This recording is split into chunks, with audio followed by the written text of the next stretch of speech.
So 9 people have been arrested. This includes people like the security guard, the ticketing clerk. The big fish, however, are still out there. There are questions about whether they'll be pulled up for 10 lapses that we've identified here on India Today. Let's list those out for you. First, the renovation work on this 140-year-old bridge was clearly rushed. The second lapse that we'd also like to highlight here is that there was no structural audit that was done before reopening, despite the fact that the reopening happened much before the scheduled time.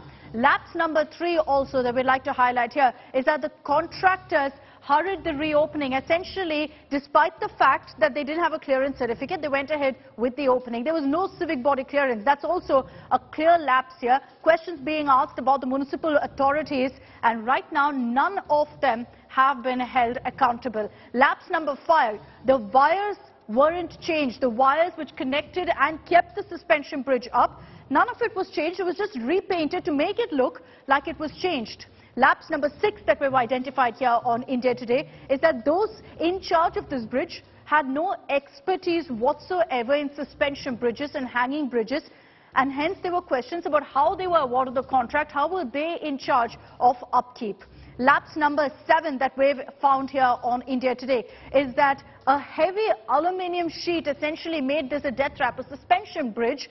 Obviously, there has to be science that goes into its construction. Aluminium sheets were placed, extremely heavy, weighing it down further. Lapse number 8 is that tickets were sold to surging crowds. At one point, this bridge, the permissible limit was 20 to 25 people. Over 200 plus people were on that bridge when the tragedy occurred. Lapse number 9 is that there was no check on the crowd on the bridge. Tickets were handed left, right and center. There was no sort of cutting off. People were allowed to continue to stream onto that bridge. The final lapse that we have identified here is that hundreds of people were on that bridge, fit for only 25 people.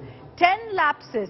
Who is answerable for this? Ashutosh Mishra is joining us live from Morbi. Ashutosh has been constantly getting us all the updates, not just on the rescue operation, but also, Ashutosh, on who's responsible, on holding those accountable. 9 people have been taken into custody. As I mentioned earlier, these are the small fry. Security guards, ticketing clerks, managers at Oreva, all of them have been held accountable. And the question is, are these the people really who are responsible for these 10 lapses like upkeep of the bridge?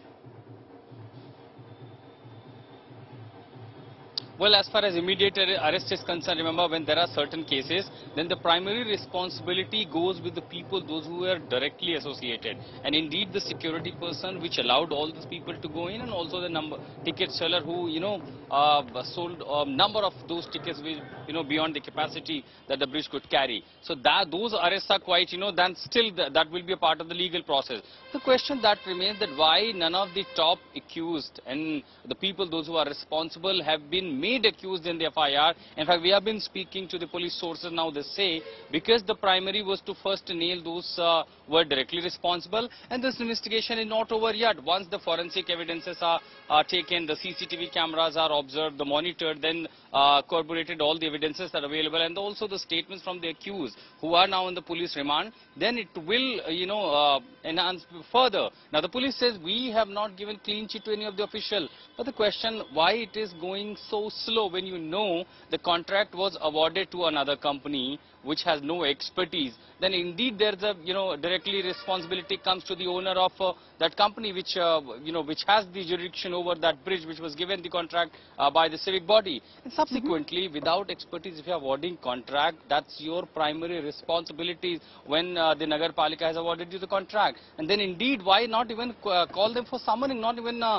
questioning them? So there have been lapses, and remember, day one we have been, because I was on the spot where I've seen the bridge, how the cables and the wires were snapped totally. That was the primary evidence. One could easily understand that is only and only lapses, and that is also a negligence. We have also access to the videos when 26th October this bridge was inaugurated by the owner of the Oreva company. So when they have inaugurated without even taking permission, what makes you to wait for them? Whenever media reports, you have people quoting from the Nagar Palika that they operated with without even NOC.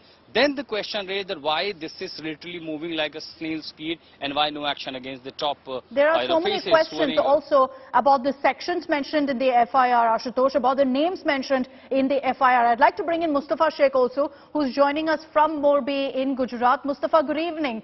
At this point, are there any attempts being made by the Gujarat Corps to actually identify, to find where the Oreva owner is? Or is there no such attempt to actually pull him in, rope him in for the investigation?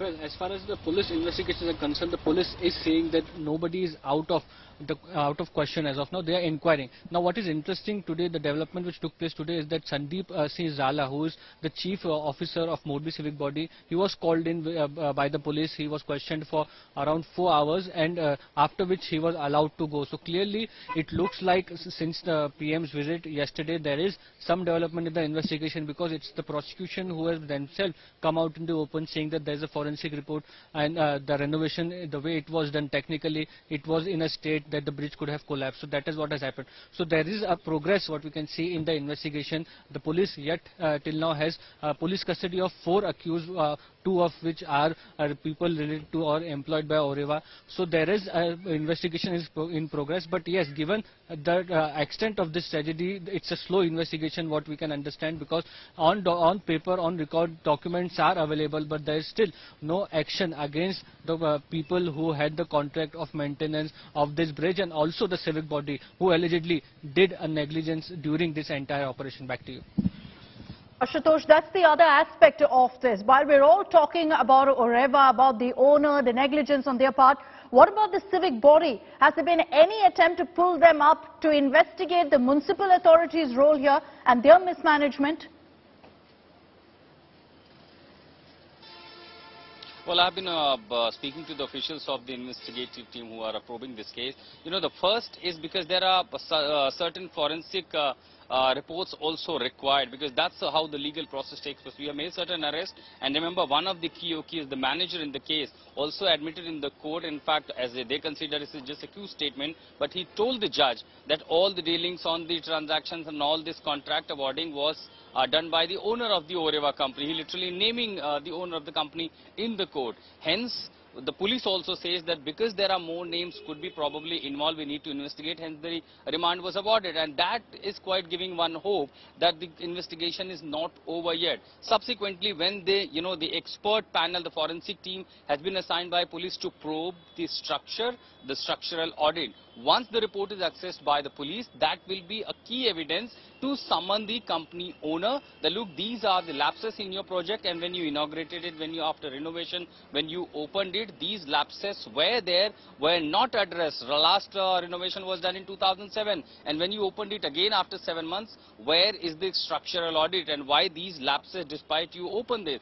That will be really a hard evidence, and then probably that will be the time to summon the company owner. Hence, of course, the police say that wait and watch, it's not over yet, but since not naming in the FIR, not even primarily questioning him, because he's the one who awarded a company to a company which doesn't have expertise of, doing those things for renovation, for the resurfacing and everything, that remains a major question. That's exactly why we're seeing this outrage against, this police investigation, over this police investigation, Ajanta.